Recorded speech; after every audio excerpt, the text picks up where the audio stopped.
Kyle Lowry was flashing peace signs and talking to Drake on FaceTime ahead of the NBA trade deadline, likely reflecting on his career with the Toronto Raptors.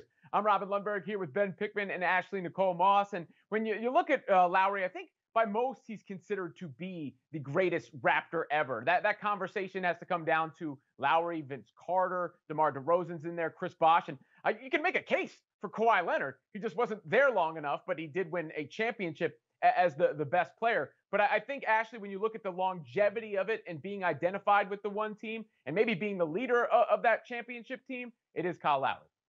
Yeah, absolutely. And first of all, I want to talk to Drake on FaceTime. So, Kyle Lowry, make that happen, please. But moving to the actual topic at hand, yeah, I mean, he's represented the franchise 6 times at the All-Star game, over 500 games in a Raptors uniform. Now, you could make the case also for Vince Carter. He did make the Raptors cool. But the way he left Toronto and the lack of postseason success does go ahead and kind of hinder that conversation.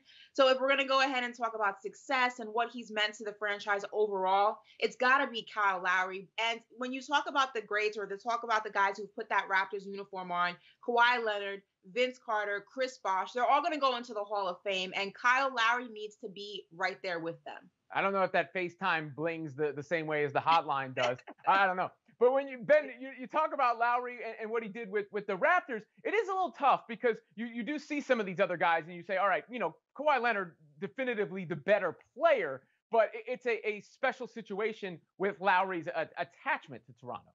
Right. This is a longevity play, right? He's made 6 All-Star appearances with the Raptors, the most of anyone in the franchise, and he's played the second most games with them as well, scoring the second most points. And he leads in a whole number of other categories, as Ashley said, right? Assists, three-pointers, steals, triple-doubles, and of course took home that championship when they beat the Warriors.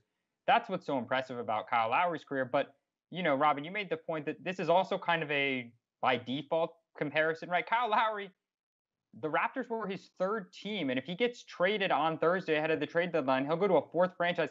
It's pretty rare, and I can't think of many other examples of players who have now played on 4 teams, or at least 3 or 4 teams, who are the best players in their franchise's history. That's what he is to Toronto. It seems like he's going to be that way for a very long time, but it's still crazy to think he opened his career in Memphis.